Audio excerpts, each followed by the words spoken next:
છે બેટા, યા તો ફરીથી લખી દઉં છું.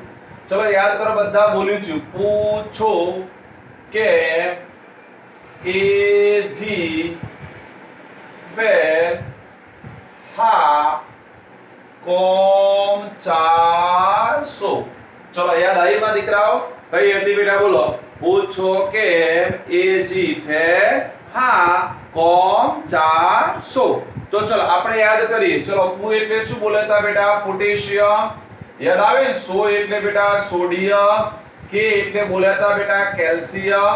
મ એટલે બોલ્યા બેટા મેગ્નેશિયમ. એ એટલે બોલ્યા એલ્યુમિનિયમ. જી એટલે ઝીંક. ફે એટલે બેટા ફેરસ એટલે લોખંડ કહેવાય. લ એટલે લેડ એટલે પીબી. હા એટલે હાઇડ્રોજન. કો એટલે કોપર. મ એટલે મર્ક્યુરી જેને આપણે પારો કહીએ એટલે Hg. ચા એટલે ચાંદી અને સો એટલે સોનું Au થાય. બોલો ડન? યાદ આવ્યું બેટા બધાને કે ના આવ્યું? તો ચલો શોર્ટ સ્કીમ તૈયાર કરીએ. શું આવશે બેટા? બોલો ફટાફટ. પૂછો કેમ એજી ફેર આ કોમ 400. ડન? જો હવે આપણે શું કરવું છે મારા દીકરાઓ? ધ્યાન આપીશું. તો જો હવે આપણે પ્રશ્ન ભણવો છે. આ પ્રશ્ન હવે ત્યારે જ ભણીએ. નામ છે બેટા વિસ્થાપન પ્રક્રિયા સમીકરણ સહિત સમજાવો. જો બેટા પ્રશ્ન છે કે વિસ્થાપન પ્રક્રિયા સમીકરણ સહિત સમજાવો. આઈએમપી પ્રશ્ન છે બેટા. અને આ પ્રશ્નમાં હું એટલી ગેરંટી વાળું, જો તમે આ ઉપરની શોર્ટ સ્કીમ નહીં આવડતી હોય બેટા તો તમને તકલીફ પડશે. 100% ગેરંટી. તો આપણે એને તૈયાર કરવું છે તો યાદ રાખીશું. બરાબર? તો વિસ્થાપન પ્રક્રિયા એટલે શું? તો જો એની વ્યાખ્યા લખો છો. થોડી ટફ છે, પેલા જેવી સરળ નથી. હા ને? આપણે આગળ ભણી ગયા કેવી સરળ વ્યાખ્યાઓ હતી. હવે થોડું ટફ આવશે. મેં તમને કીધું ને કે હું પહેલા ઈઝી થી હાર્ડ તરફ આપણે જઈશું બેટા. હા ને? તો આપણને આવડે. એકદમ હાર્ડ ના ભણાય. તો જો આની વ્યાખ્યા આવી છે બેટા, જો વ્યાખ્યાઓ લખું છું પછી બોલીએ છીએ આપણે. ઓછી સક્રિય ધાતુના ક્ષારના દ્રાવણમાં વધુ સક્રિય ધાતુને ઉમેરતા. ચલો બધા બોલીશું. શું આવશે બેટા? બોલાડો. ઓછી સક્રિય ધાતુના ક્ષારના દ્રાવણમાં વધુ સક્રિય ધાતુ ઉમેરતા. ચલો બધા બોલો. આનામાંથી હું એમસીક્યુ બનાવવાનો છું. ઢગલા બંધ આજે હમણાં જ. ચલો શું આવશે બેટા? બોલો ફટાફટ. ઓછી સક્રિય ધાતુના ક્ષારના દ્રાવણમાં વધુ સક્રિય ધાતુને ઉમેરતા. જો બેટા એટલે એને એવું જ કીધું કે તમારું દ્રાવણ જે છે એ ઓછી સક્રિય ધાતુનું હોવું જોઈએ. એમાં તમારે એના કરતા વધારે સક્રિય ધાતુને શું કરવાની છે બેટા? એડ કરવાની છે. શું કરવાની છે બેટા? એડ કરવાની. તો શું થાય? તો જો ઉમેરતા શું થાય છે બેટા? વધુ સક્રિય ધાતુના ક્ષારનું દ્રાવણ બને છે અને ઓછી સક્રિય ધાતુ મુક્ત થાય છે. આ પ્રક્રિયાને વિસ્થાપન પ્રક્રિયા કહે છે. ચલો બધા તૈયાર કરીએ મારા દીકરાઓ. બોલવાનું છે, વારંવાર બોલીશ. શું હશે બેટા? બોલાડો. ઓછી સક્રિય ધાતુના ક્ષારના દ્રાવણમાં વધુ સક્રિય ધાતુને ઉમેરતા વધુ સક્રિય ધાતુના ક્ષારનું દ્રાવણ બને છે અને ઓછી સક્રિય ધાતુ મુક્ત થાય છે. આ પ્રક્રિયાને વિસ્થાપન પ્રક્રિયા કહે છે. ચલો બધા બોલો. શું હશે બેટા? ઓછી સક્રિય ધાતુના ક્ષારના દ્રાવણમાં વધુ સક્રિય ધાતુને ઉમેરતા વધુ સક્રિય ધાતુના ક્ષારનું દ્રાવણ બને છે અને ઓછી સક્રિય ધાતુ મુક્ત થાય છે. આ પ્રક્રિયાને વિસ્થાપન પ્રક્રિયા કહે છે. બોલાઈ હમણાં હો, ગમે તેનું નામ આવશે હમણાં અહીંયાથી. ચલો શું આવશે? વન્સ અગેન શું આવશે બેટા? બોલો ફટાફટ. શું આવશે બેટા? ઓછી સક્રિય ધાતુના ક્ષારના દ્રાવણમાં વધુ સક્રિય ધાતુને ઉમેરતા શું થાય છે બેટા? વધુ સક્રિય ધાતુના ક્ષારનું દ્રાવણ બને છે અને ઓછી સક્રિય ધાતુ શું થાય છે બેટા? મુક્ત થાય છે. બધા મારી સાથે. ઓછી સક્રિય ધાતુના ક્ષારના દ્રાવણમાં વધુ સક્રિય ધાતુને ઉમેરતા વધુ સક્રિય ધાતુના ક્ષારનું દ્રાવણ બને છે અને ઓછી સક્રિય ધાતુ મુક્ત થાય છે. જો કેવી રીતે સમજો બેટા, બધા સમજીશું તો હાલ આવડી જશે. ચલો આપણે દ્રાવણ લઈ લઈએ માં દીકરાઓ. CuSO4 નું દ્રાવણ લઈ લો એટલે કોપર સલ્ફેટ નું દ્રાવણ. એમાં હું લોખંડ ઉમેરી દઉં છું એટલે Fe ઉમેરું. જો ચેક કરવાનું છે, શું ચેક કરવાનું છે એટલા માટે આ લખી છે, નકા ગઈ વખતે લખી હતી. જો CuSO4, હવે અહીંયા ચેક કરો બેટા, આ Cu એટલે કોપર અને Fe એટલે લોખંડ. તો આપણે આના ઉપરથી ચેક કરો કોની સક્રિયતા વધારે?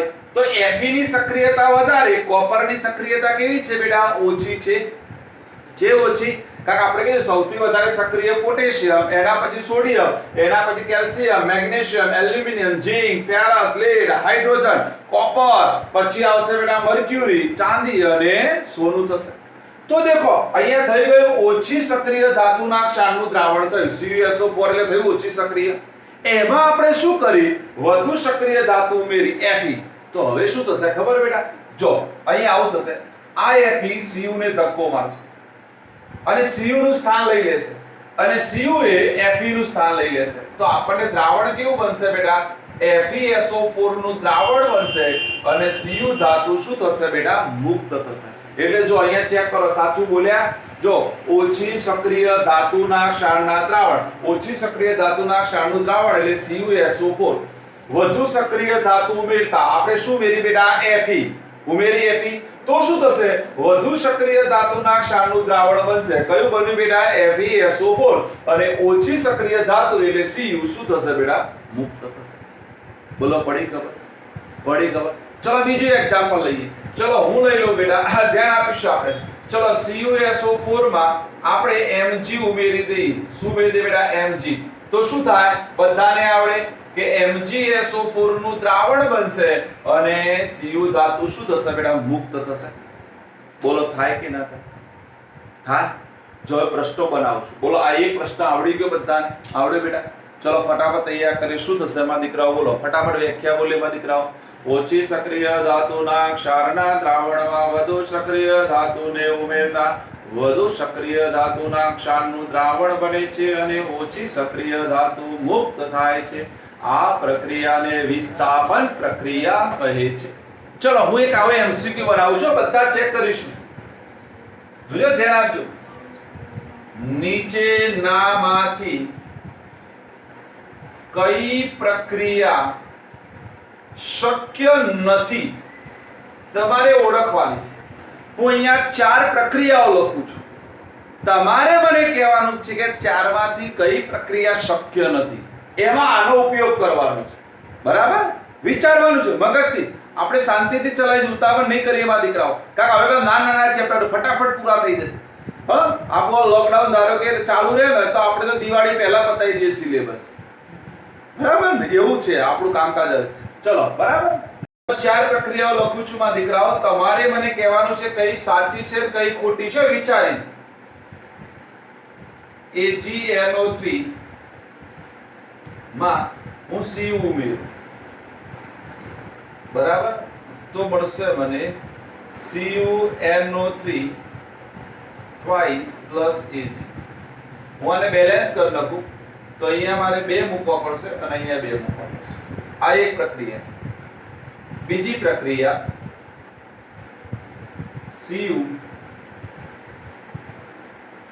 CuSO4 plus Ca.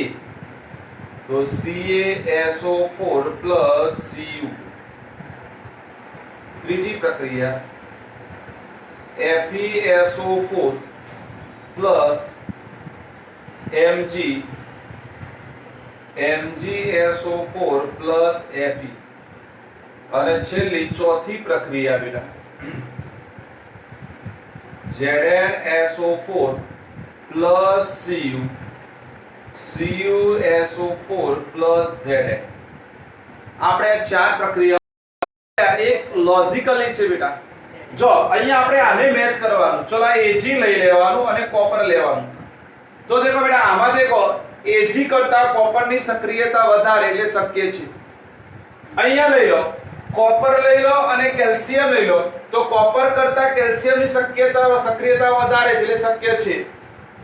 Fe લઈ લો અને Mg લઈ લો તો Fe કરતા Mg ની સક્રિયતા વધારે છે એટલે શક્ય છે. અહીંયા લઈ લો Zn અને Cu તો Zn ની સક્રિયતા વધારે છે જ્યારે Cu ની સક્રિયતા ઓછી છે. તો અહીંયા એવું બોલ્યા કે વધારે સક્રિય ધાતુમાં ઓછી સક્રિય ધાતુ. હા એટલે બેટા આવા મેં કીધું આમાંથી જેટલા પ્રશ્નો બનાવવા ને એટલા બને. હવે કેવી રીતે બનશે બોલો? ખબર પડી ગઈ બધાને શું મેચ કરવાનું? તો એનો મતલબ જો મને આ શોર્ટ સ્કીમ આવડતી હોય તો કોઈની તાકાત નહીં મારો એક પણ પ્રશ્ન ખોટો પડે. બોલો બોલો ખબર પડી કે ના પડી માં દીકરાઓ? તો યાદ આ શોર્ટ સ્કીમ જ રાખવાની છે તમારે બેટા. ડન. જો એના પરથી બીજા 3 MCQ શીખવાડો.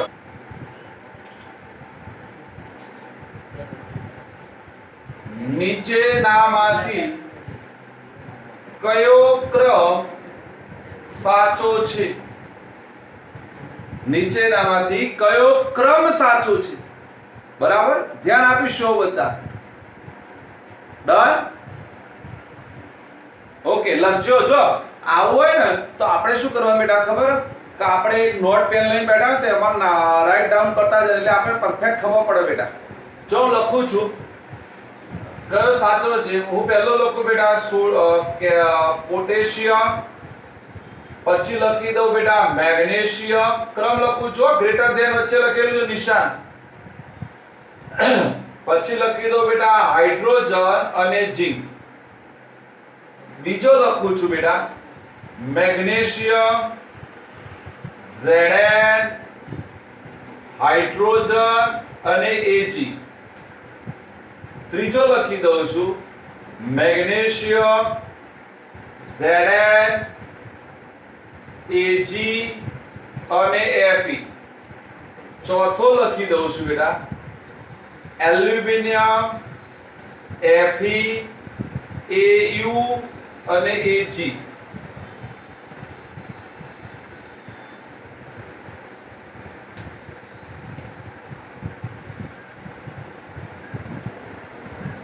કયો સાચો? બીજો માસૂમ આમ કે છે. માસૂમ ઓકે રેડી. ચલો ભાઈ સાચા બધાને હવે ખબર પડી ગઈ કે બેટા બીજો સાચો છે. બરાબર. એટલે આવા જો બે રીતના MCQ પૂછાય. કાં તો એમના સક્રિયતાના ક્રમને આધારે આપેલા હોય કાં તો તમને સમીકરણ સ્વરૂપે આપે. બોલો આમાંથી બનાવતા આવડી ગયા બધાને? બોલો હું હજુ કહું છું બેટા જો કોઈ પણ પ્રશ્ન ભણીએ છે ને તો એમાંથી કેવી રીતે શું બનાવી શકાય એ પણ આપણે યાદ રાખવાનું. નહીં તો આવું થશે બેટા આપણે ખબર નહીં પડે. ડરમાં દીકરાઓ બોલો આવડી ગયું બધાને? આવડી ગયો? લોક કરી દઉં વિસ્થાપન. હજુ વિસ્થાપનનો પેટા પ્રશ્ન ભણવો છે આપણે પણ પહેલા એક વિસ્થાપન પ્રક્રિયા આવડી ગઈ. જો હવે બીજો પેટા પ્રકાર.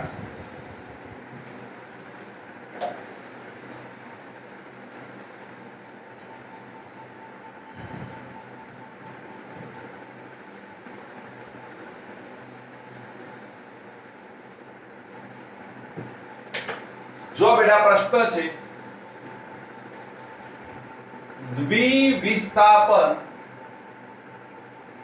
પ્રક્રિયા સમીકરણ સહિત સમજાવો. જો બેટા પ્રશ્ન આગળ એક શબ્દ વધી ગયો દેખાય છે દ્વિવિસ્થાપન. તો જો વિસ્થાપન અને દ્વિવિસ્થાપનમાં ફરક શું માં દીકરાઓ? જો ધ્યાન આપજો. પેલામાં ફક્ત એક જ આયન બદલાતો. દેખ્યો તો બેટા કે Fe આયો કોપરને ધક્કો માર્યો. દેખાય છે બેટા? એટલે એને સાદી ભાષામાં જો શીખવું હોય તો શું કરવાનું? યાદ રાખવાની પદ્ધતિ કે એક કપલ હતું અને એક વાંઢો હતો. તો એને શું કર્યું? પેલાના કપલને તોડી પેલાની એ લઈને જતો રહ્યો પેલો વાંઢો. હા એટલે આને એકલું વિસ્થાપન કહેવાય. પણ દ્વિવિસ્થાપનમાં શું થાય? તારી મારી મારી તારી.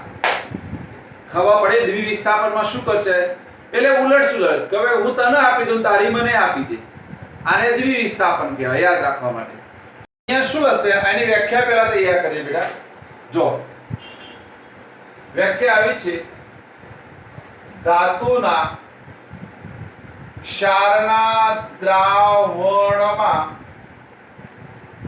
બીજી ધાતુના ક્ષારનું દ્રાવણ ઉમેરતા આયનોની અદલા બદલી થાય તો તેવી રાસાયણિક પ્રક્રિયાને દ્વિવિસ્થાપન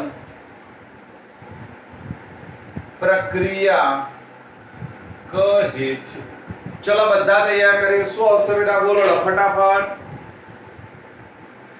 ધાતુના ક્ષારના દ્રાવણમાં બીજી ધાતુના ક્ષારનું દ્રાવણ ઉમેરતા આયનોની અદલા બદલી થાય તો તેવી રાસાયણિક પ્રક્રિયાને દ્વિવિસ્થાપન પ્રક્રિયા કહે છે ચલો વન્સ અગેન શું આવશે ધાતુના ક્ષારના દ્રાવણમાં બીજી ધાતુના ક્ષારનું દ્રાવણ ઉમેરતા આયનોની અદલા બદલી થાય તો તેવી રાસાયણિક પ્રક્રિયાને દ્વિવિસ્થાપન પ્રક્રિયા કહે છે વન્સ અગેન ધાતુના ક્ષારના દ્રાવણમાં બીજી ધાતુના ક્ષારનું દ્રાવણ ઉમેરતા આયનોની અદલા બદલી થાય તો તેવી રાસાયણિક પ્રક્રિયાને દ્વિવિસ્થાપન પ્રક્રિયા કહે છે તો જો બેટા અહીંયા બે દ્રાવણો લેવાના કયા કયા તો જો બેટા એક દ્રાવણ લીધું છે બે FeSO4 અને બીજું દ્રાવણ લઈ લો બેટા CuSO4 તો બે ધાતુના ક્ષારના દ્રાવણ જો નામ બદલી દઉં ને તો ખબર નહીં પડે પાછું હા આવું લઈ લો નામ બદલી દો બીજું CuSO4 ની જગ્યાએ નેગેટિવ આયન ચેન્જ કરી દો લઈ લો CuOH ટ્વાઇસ જો બંનેના પોઝિટિવ એક લીધું છે FeSO4 બીજું લીધું છે બેટા CuOH ટ્વાઇસ તો અહીંયા શું થશે જો આ Fe ની જગ્યાએ Cu આવશે તો CuFe ની જગ્યાએ રહેશે તો દ્રાવણ કેવું બનાવશે બેટા આવું બનાવશે જો પહેલું બનશે CuSO4 વત્તા FeOH ટ્વાઇસ તો જો આયનોની અદલા બદલી થઈ બીજું એક લઈ લો બેટા જો આવું છે બેટા AgNO3 એમાં હું ઉમેરી દઉં બેટા BaCl2 શું ઉમેરી દઉં બેટા BaCl2 તો અહીંયા પણ અદલા બદલી થાય શું થશે બેટા બોલો Ba Ag ની જગ્યાએ અને Ag કોના જગ્યાએ જશે બેટા હા Ba ની જગ્યાએ તો શું બનશે તો અહીંયા બનશે બેટા BaNO3 ટ્વાઇસ વત્તા AgCl બનશે બેલેન્સ કરવા માટે આપણે કઈ બાજુ બે ગુણવા પડશે તો આ બાજુ બે ગુણી દો Ag એટલે જો અહીંયા દેખો અદલા બદલી થાય કે પેલાની ઘરવાળી પેલો લઈ લે પેલાની ઘરવાળી પેલો લઈ લે તો આવી પ્રક્રિયાને બેટા દ્વિવિસ્થાપન પ્રક્રિયા કઈ પ્રક્રિયા કહેવાય બેટા દ્વિવિસ્થાપન બોલો કોઈને કઈ પૂછવું હોય આ પ્રક્રિયામાં તો પહેલા પૂછી લો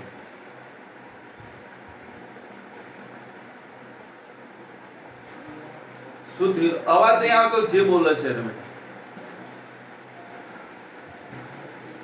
બેરિયમ બેટા બેરિયમ ધાતુ છે બેટા આમાં સક્રિયતાનો ક્રમ ના આવે આમાં કોઈ પણ ધાતુઓને કોઈ પણ નેગેટિવ આયન આપી શકે બેટા કારણ કે આની સક્રિયતા સાથે કોઈ લેવા દેવા નથી પહેલા ક્રમ સાથે બરાબર બેટા એટલે અહીંયા કોઈ પણ ધાતુ હોય કાં તો કોઈ પણ નેગેટિવ આયન હોઈ શકે માં દીકરાઓ આ બધી પ્રક્રિયાઓ પૂરી થશે પછી બધા પ્રયોગો શરૂ થઈ જશે હો બેટા એટલે પછી બધા આપણે પ્રયોગો ભણવાના છે જો પ્રક્રિયા છે બેટા દ્વિવિસ્થાપન ભણ્યા પછી પ્રક્રિયાનું નામ છે બેટા અવક્ષેપન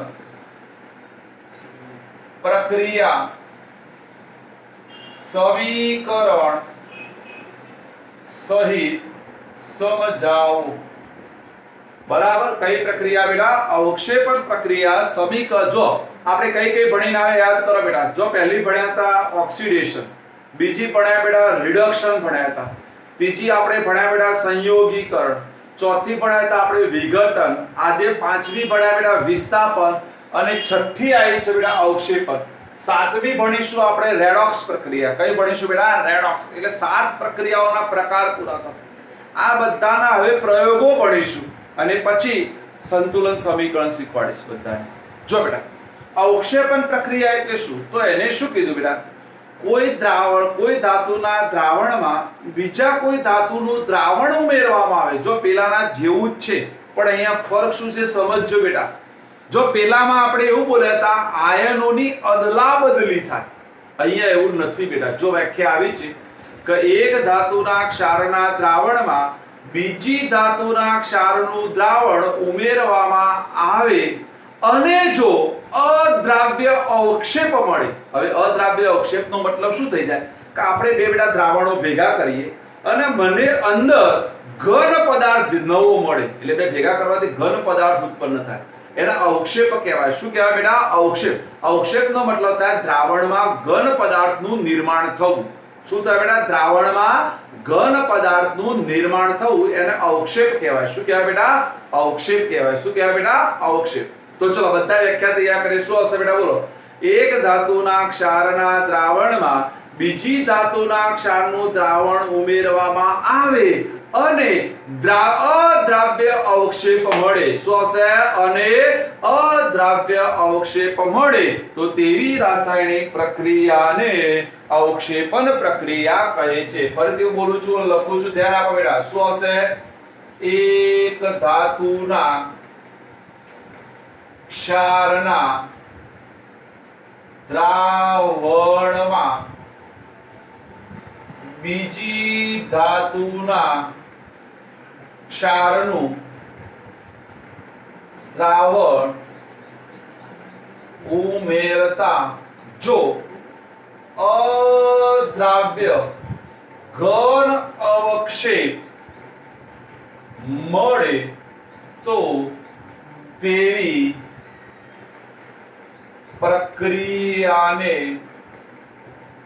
અવક્ષેપન પ્રક્રિયા કહે છે. ચલો તૈયાર કરીએ બેટા બધા. શું આવશે બોલો? એક ધાતુના ક્ષારના દ્રાવણમાં બીજી ધાતુના ક્ષારનું દ્રાવણ ઉમેરતા જો અદ્રાવ્ય ઘન અવક્ષેપ મળે તો, ધ્યાન આપીશું બેટા. શું આવશે? જો અદ્રાવ્ય ઘન અવક્ષેપ મળે તો તેવી પ્રક્રિયાને અવક્ષેપન પ્રક્રિયા કહે છે. ચલો વન્સ અગેન. શું આવશે બેટા? બોલો. બધાએ બોલવાનું છે. એક ધાતુના ક્ષારના દ્રાવણમાં બીજી ધાતુના ક્ષારનું દ્રાવણ ઉમેરતા જો અદ્રાવ્ય ઘન અવક્ષેપ મળે તો તેવી પ્રક્રિયાને અવક્ષેપન પ્રક્રિયા કહે છે. Once again. એક ધાતુના ક્ષારના દ્રાવણમાં બીજી ધાતુના ક્ષારનું દ્રાવણ ઉમેરતા જો અદ્રાવ્ય ઘન અવક્ષેપ મળે તો તેવી પ્રક્રિયાને અવક્ષેપન પ્રક્રિયા કહે. તો જો બેટા પ્રક્રિયા આવી છે બેટા કે આપણે AgNO3 નું દ્રાવણ લઈ લઈએ બેટા. કોનું બેટા? AgNO3 નું દ્રાવણ લઈ લઈએ અને એમાં જો આપણે KCl ઉમેરી દઈએ. શું ઉમેરી દઈએ બેટા? KCl. તો મને શું મળશે બેટા? તો AgCl ના મને ઘન અવક્ષેપ મળશે અને KNO3 નું દ્રાવણ. એટલે હું AgCl ની નીચે લખી દઈશ બેટા અવક્ષેપ. શું લખી દઈશ બેટા? અવક્ષેપ. શું લખી દઈશ બેટા? અવક્ષેપ. એ રીતે લઈ લઈએ કે બેટા આપણે BaNO3 ટ્વાઇસ નું દ્રાવણ લઈ લઈએ. કયું લઈ લઈએ બેટા? BaNO3 ટ્વાઇસ નું દ્રાવણ લઈ લઈએ અને એમાં જો બેટા આપણે કોઈ પદાર્થ ઉમેરીએ કે સપોઝ CaSO4 ઉમેરીએ. શું ઉમેરીએ બેટા? CaSO4. તો મને શું થશે બેટા કે BaSO4 ના અવક્ષેપ મળશે અને CaNO3 ટ્વાઇસ નું દ્રાવણ મળશે. જો આ અવક્ષેપ પડશે એટલે હું આની નીચે અવક્ષેપ લખું. બરાબર? ડન? ઓકે. તો આપણને આવડવું જોઈએ માં દીકરા. બોલો આવડી ગયું કે ના આવડી ગયું? ફાઇનલ આવડી ગયું બેટા. જો હવે બે વસ્તુ ભણાવું છું. એ વસ્તુને કોઈને પૂછવું છે માં દીકરા? ભાઈ જો અહીંયા એવું ના પૂછતા સમીકરણ સાહેબ મારે કેવી રીતે યાર સમીકરણો બેટા લખીને તૈયાર કરવા પડશે. એનો કોઈ ઓપ્શન નથી આપણી પાસે. બરાબર? સમીકરણો ખાસ લખવાના. જો હવે હું બીજી પ્રક્રિયા ભણું એના પહેલા આપણે બે શબ્દોને ભણવા છે, પણ આ બે શબ્દો મારા માટે સૌથી અગત્યના છે બેટા. જો એના નામ પણ તૈયાર કરીશું, બરાબર.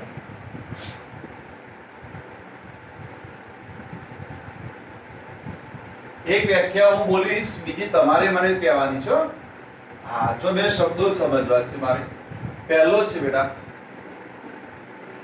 ઉષ્મા શોષક પ્રક્રિયા. નામ યાદ રાખજો, ઉષ્મા શોષક પ્રક્રિયા. જો ઉષ્માનો મતલબ થાય બેટા ગરમી, ઉર્જા. શોષક એટલે શોષણ થવું. શું થવું બેટા? શોષણ થવું. તો વ્યાખ્યા આવી છે, જે રાસાયણિક પ્રક્રિયામાં ઉષ્માનું શોષણ થતું હોય તેવી રાસાયણિક પ્રક્રિયાને ઉષ્મા શોષક પ્રક્રિયા કહે છે. વન્સ અગેન, જે રાસાયણિક પ્રક્રિયામાં ઉષ્માનું શોષણ થતું હોય તેવી રાસાયણિક પ્રક્રિયાને ઉષ્મા શોષક પ્રક્રિયા કહે છે. વન્સ અગેન બેટા, જે રાસાયણિક પ્રક્રિયામાં ઉષ્માનું શોષણ થતું હોય તેવી રાસાયણિક પ્રક્રિયાને ઉષ્મા શોષક પ્રક્રિયા કહે છે. કહું બેટા, મેં એક શબ્દ બીજો આપો, આનો બિલકુલ ઓપોઝિટ છે. ઉષ્માક્ષેપક પ્રક્રિયા. ઉષ્માક્ષેપક પ્રક્રિયા. તો કોણ કહેશે એની વ્યાખ્યા? ચાલો નામ બોલે પહેલા. નામ. હા, સેવાંગ બોલ.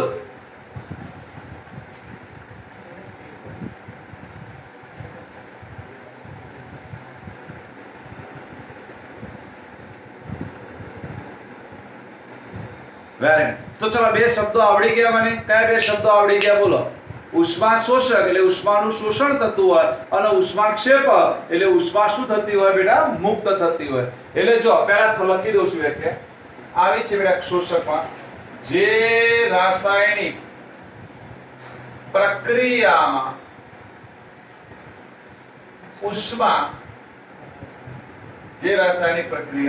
ઉષ્માનું શોષણ થતું હોય તેવી રાસાયણિક પ્રક્રિયાને ઉષ્મા શોષક પ્રક્રિયા કહે છે.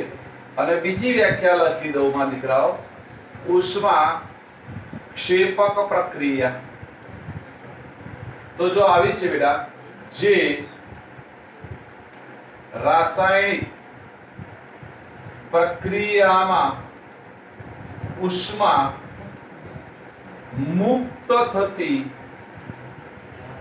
હોય તેવી રાસાયણિક પ્રક્રિયાને ઉષ્મા ક્ષેપક પ્રક્રિયા કહે છે. હવે તમારે મને સમજાવવાનું છે, આપણા ઘરમાં મમ્મી એવી કેટલીય પ્રક્રિયાઓ કરતી હોય કે જેમાં ઉષ્મા શોષક થતી હોય, એવું કોઈ એક્ઝામ્પલ આપશો જે ઉષ્માનું શોષણ થતું?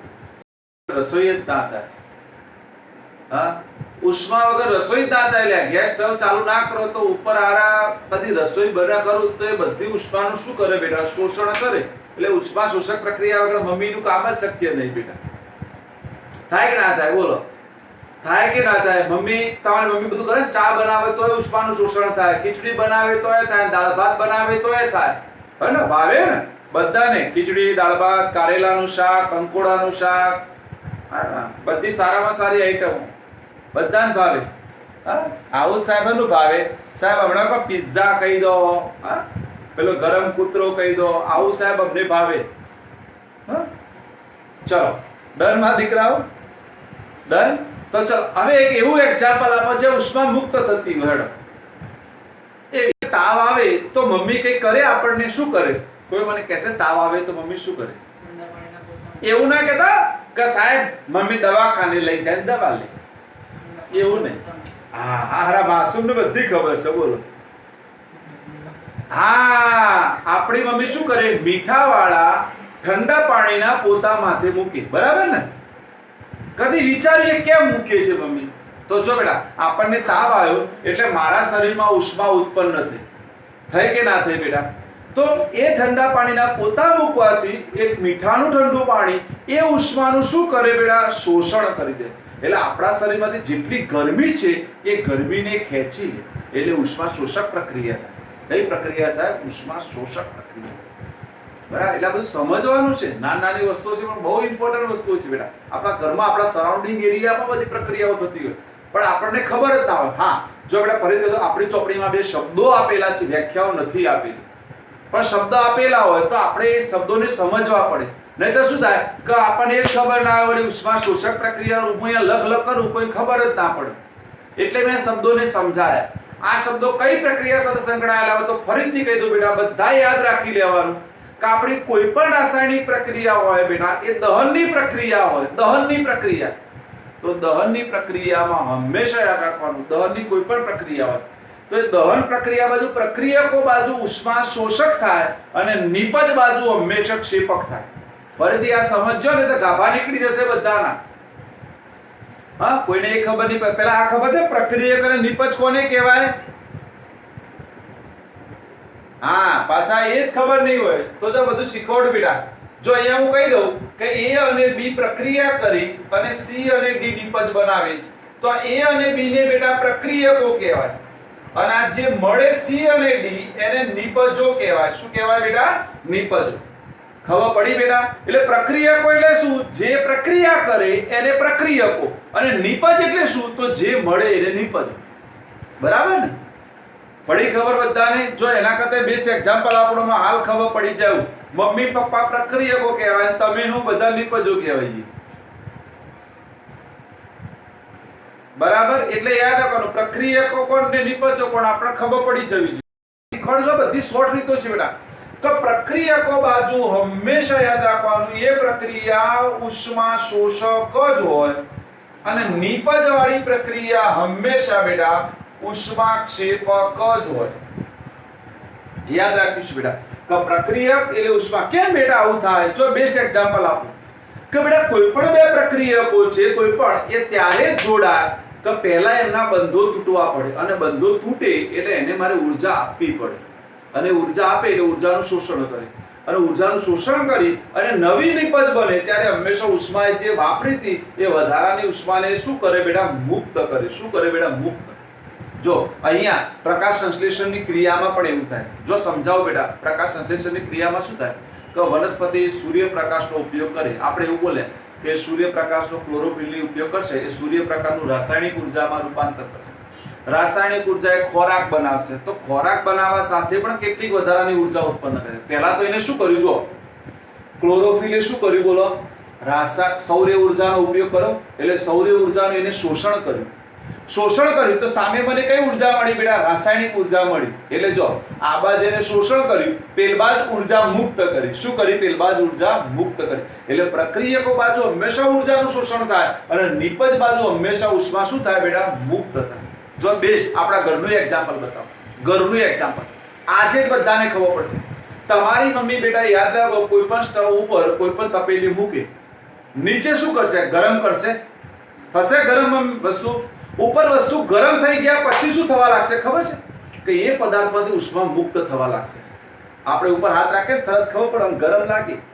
હા, ના હોય તો ટેસ્ટ કરો. આજે તપેલી ભરી પાણી મૂકવાનું, બરાબર પાણી ગરમ કરવાનું અને તપેલી નહીં અડવાનું, પછી ઉપર મોં રાખી દેવાનું થોડી વાર માટે. ખબર પડે કે અહીંયા શું થાય છે તે. હા ને? હા, એ ઉષ્મા મુક્ત કરે એટલે ખબર પડે. પ્રયોગ પ્રેક્ટિકલ થાય બેટા. હા, આપણને ખબર પડવી છે ને આવું થયું. હા, મજા પડી. એટલે આ સમજવાનું છે બેટા. બોલો શબ્દોની ખબર પડી બધાને? એટલે શબ્દો સમજવા આ બધા અઘરા શબ્દો છે બેટા. કેમેસ્ટ્રીમાં ડૂચા કેમ નીકળી જોઈએ? આ એટલે નીકળી જોઈએ. શબ્દો ના સમજે પેપરમાં હું લખાવું તમને. હવે મેં તમને પ્રશ્નો પૂછે હવે પ્રક્રિયકો, નિપજો, ઉષ્મા શોષક, પેલો ગોડાન જમ બેહી રહ્યો બોગાન જમ કોઈ ખબર ના પડી.